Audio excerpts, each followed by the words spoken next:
Demência senil. Muitos confundem demência com Alzheimer, porém o Alzheimer é apenas um dos 150 tipos diferentes de demência.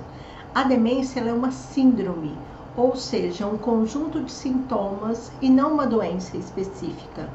Fica aqui comigo que eu vou falar sobre elas. Eu vou falar sobre causa, sintomas, diagnóstico, tratamento, prevenção e você, seu envolvimento consigo mesmo e com o seu familiar. O meu nome é Cláudia Long, eu sou psicóloga e eu estou aqui no YouTube para falar sobre comportamento e trauma.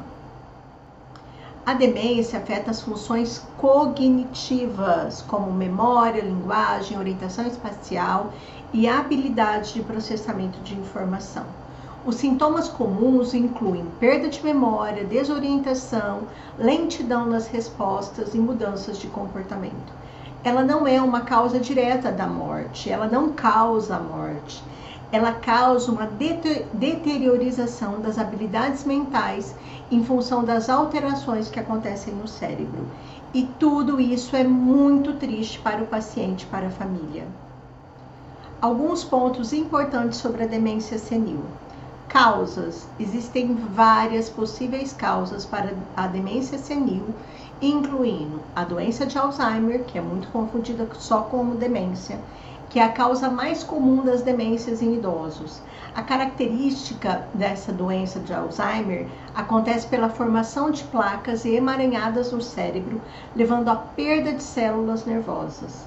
A demência vascular é outro tipo de demência que resulta de problemas circulatórios no cérebro, como acidentes vasculares cerebrais, que são os AVCs, ou pequenos derrames. Existem demências medicamentosas. Alguns medicamentos podem afetar a função cerebral e levar à demência. Agora pensem aqui comigo. Todas essas possíveis causas podem e são potencializadas com a idade, com o envelhecimento das células e, consequentemente, do corpo. Agora nós vamos falar dos sintomas. Os sintomas eles variam, mas geralmente incluem, falei agora há pouco, perda da memória, que é uma dificuldade em lembrar eventos recentes ou informações básicas, uma desorientação, confusão em relação ao tempo, lugar ou situação, dificuldade de comunicação, começa a surgir problemas com a fala e a compreensão daquilo que é falado e daquilo que é dito. Mudanças de personalidade, o comportamento ele fica alterado e começa a surgir uma irritabilidade. Família, atenção, observem, é muito comum na rotina e na correria e por ser difícil de aceitar e tomar consciência, a família acabar isolando essas informações, essas mudanças de comportamento do idoso e vai prorrogando buscar ajuda. Eu vou falar disso mais adiante. 3. Diagnóstico. O diagnóstico envolve avaliação clínica, exames neuropsicológicos, exame de imagem cerebral, como a ressonância magnética e, às vezes, testes genéticos. Quando a gente fala de tratamento e cuidados, não há cura definitiva para a demência senil, mas o tratamento visa melhorar a qualidade de vida e retardar a progressão dos sintomas. As estratégias incluem medicamentos, recomendado por um especialista, terapia ocupacional, suporte emocional e adaptações ao ambiente. Quando a gente fala de prevenção, significa manter uma dieta saudável, fazer exercícios físicos e mentais, controlar doenças crônicas e evitar o uso excessivo de álcool e tabaco são medidas preventivas importantes. Agora conta aqui para mim, você toma esses cuidados? Faz aquilo que é necessário para ter um bom encontro com a sua velhice? E com os idosos na sua família, você tem uma comunicação afetiva o suficiente para que eles possam se cuidar e serem cuidados?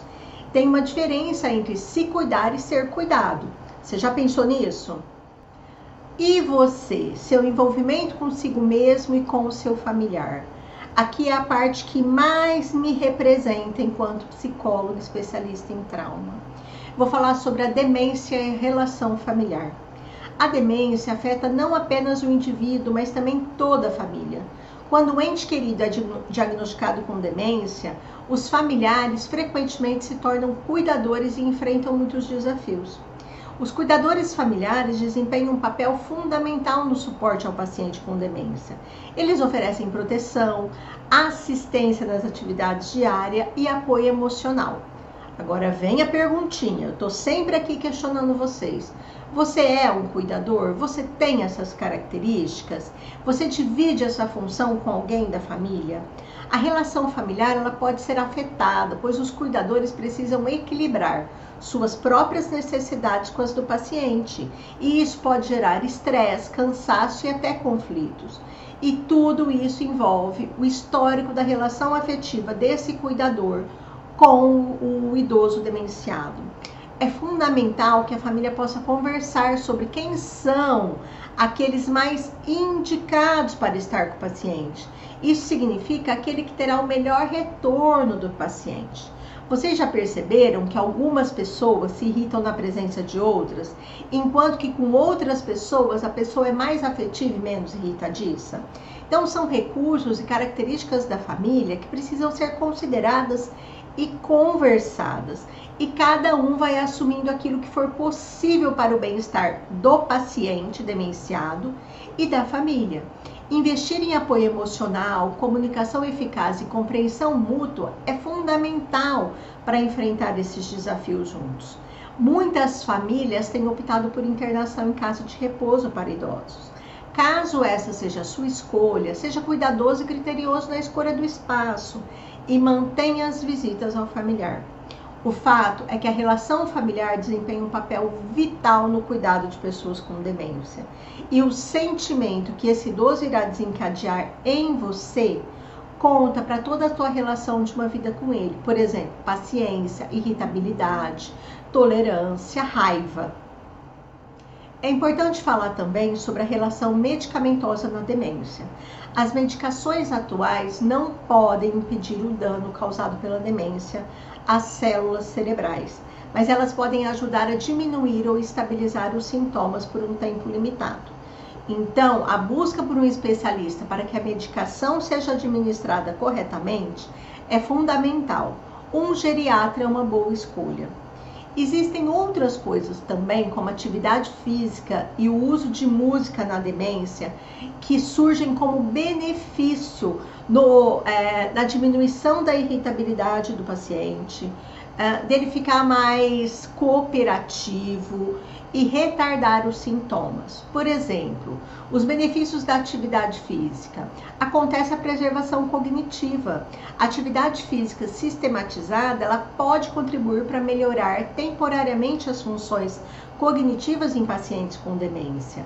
Os estudos mostram que ela implica positivamente nas áreas como atenção, função executiva e linguagem. Acontece também uma redução de risco, porque preserva e melhora as funções cognitivas. E tem o controle dos sintomas da depressão e da ansiedade. Manter-se ativo pode ser uma estratégia valiosa para lidar com os desafios emocionais da doença.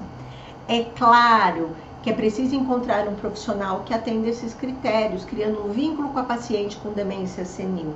Um bom vínculo facilita todo o processo. A música é incrivelmente poderosa. Ela ativa várias áreas do cérebro, incluindo aquelas relacionadas à memória, emoção e linguagem. Ela traz a memória afetiva. Muitas vezes as pessoas com demência respondem positivamente à música que fazia parte de suas vidas. A música está profundamente ligada a essa memória afetiva.